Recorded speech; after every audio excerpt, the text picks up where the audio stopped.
ആ വിഷയങ്ങളൊക്കെ ഇപ്പോൾ നാളെ നിയമസഭ തുടങ്ങാൻ പോവാണ്. നിയമസഭ തുടങ്ങിയാൽ എല്ലാവരും തിരുവനന്തപുരത്തുണ്ട്. കൂടുതൽ ആശയവിനിമയങ്ങൾക്ക് സാധ്യത കൂടുതലായിട്ടുണ്ട്. ഈ കാര്യങ്ങളൊക്കെ അവിടെ ചർച്ച ചെയ്യും, തിരുവനന്തപുരത്ത് ചർച്ച ചെയ്യും. UDF മീറ്റിങ്ങുകളുണ്ടാവും, അടിക്കടി ചർച്ചകളൊക്കെ നടത്താൻ സൗകര്യമുണ്ടല്ലോ. അപ്പോൾ അടുത്ത കാലത്ത് വന്ന റീസെൻ്റായിട്ട് വന്ന UDF ചർച്ച ചെയ്യേണ്ട ഒരുപാട് വിഷയങ്ങളുണ്ട്.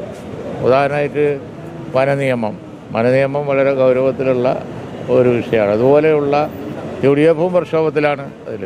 അങ്ങനെ പല കാര്യങ്ങളെ സംബന്ധിച്ചും ഈ അടുത്ത് നടക്കാൻ പോകുന്ന നിയമസഭാ സമ്മേളന കാലത്ത് ചർച്ച ഉണ്ടാവും. സൈനിക BV അൻവർ മുന്നേ LDFിൻ്റെ ഭാഗമായിട്ടുള്ള സമയത്ത് പറഞ്ഞ കാര്യങ്ങളൊക്കെ മറന്നുകൊണ്ട് പൂർണ്ണമായി സ്വീകരിക്കാൻ അതൊരു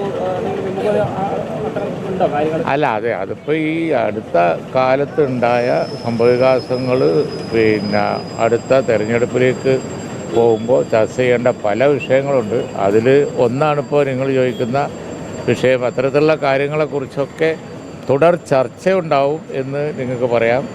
ആ ചർച്ചകളിൽ എന്താണ് ഉരുത്തിരിഞ്ഞ് വരുന്നത് എന്നുള്ളത് ചർച്ച കഴിയുമ്പോൾ തന്നെ നമുക്ക് അറിയാം. അനന്തമായി ഒരു കാര്യങ്ങളും നീണ്ടുപോകില്ല, ചർച്ചകളൊക്കെ ഉണ്ടാവും. ഈ നിലമ്പൂരിൽ CPIയും ഇടതുപക്ഷവും ഒരു സ്വതന്ത്രനെ പരിഗണിക്കുന്നു എന്നുള്ള വാർത്തകൾ വരുന്നുണ്ട്. പാലക്കാട് മോഡലിൽ ഏതെങ്കിലും തരത്തിലുള്ള ഒരു ആശങ്ക UDFിനെ സംബന്ധിച്ചുണ്ടോ? ഇങ്ങനെ UDF സംവിധാനത്തിൻ്റെ ഭാഗമായി നിൽക്കുന്നവരെ കൊണ്ടുപോയി മത്സരിപ്പിക്കാനുള്ള സാധ്യതയൊക്കെ ഉണ്ടോ? പാലക്കാട് UDFിന് യാതൊരു ആശങ്കക്കും അവകാശം ഉണ്ടായിരുന്നില്ല എന്ന് തെരഞ്ഞെടുപ്പ് കഴിഞ്ഞപ്പോൾ മനസ്സിലായില്ലേ?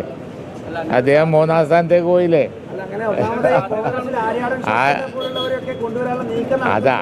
അതൊക്കെ നിങ്ങൾ ഭാവനയിൽ നിന്ന് കഥ മെനയേണ്ട കാര്യമില്ല. ഇപ്പോൾ തൽക്കാലം ആ കഥകളൊക്കെ നിങ്ങൾ മെനഞ്ഞുണ്ടാക്കുന്ന കഥകളായി മാത്രമേ പരിഗണിക്കാൻ പറ്റുള്ളൂ. അങ്ങനെയുള്ള ചില കാര്യങ്ങൾ നടത്തുന്നുണ്ട്, ചില ചർച്ചകളൊക്കെ നടത്തുന്നുണ്ട്. ഇനിയും മതിയായിട്ടില്ലേ? അല്ല, അങ്ങനെയുള്ള കാര്യങ്ങൾ കൊണ്ട് ഇനിയും മതിയായിട്ടില്ല. അതുകൊണ്ടൊന്നും വലിയ കാര്യമില്ലല്ലോ.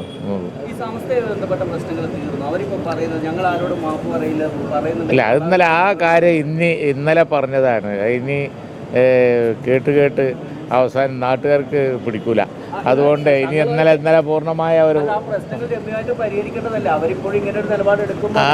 അതൊക്കെ അതിൻ്റെ ഒന്നും കാര്യങ്ങൾ അവസാനിച്ചു എന്ന് കരുതണ്ട. ആ വക വിഷയങ്ങളൊക്കെ അതിൻ്റെ വഴിക്ക് പോകും. ആവുമ്പോൾ ന്യൂസുകളോട് പറയാം. അങ്ങനെയൊക്കെ നിങ്ങൾ ഓരോന്ന് മനസ്സിൽ കണ്ട് ചോദിച്ചത് എൻ്റെ ഉത്തരമാക്കണ്ട.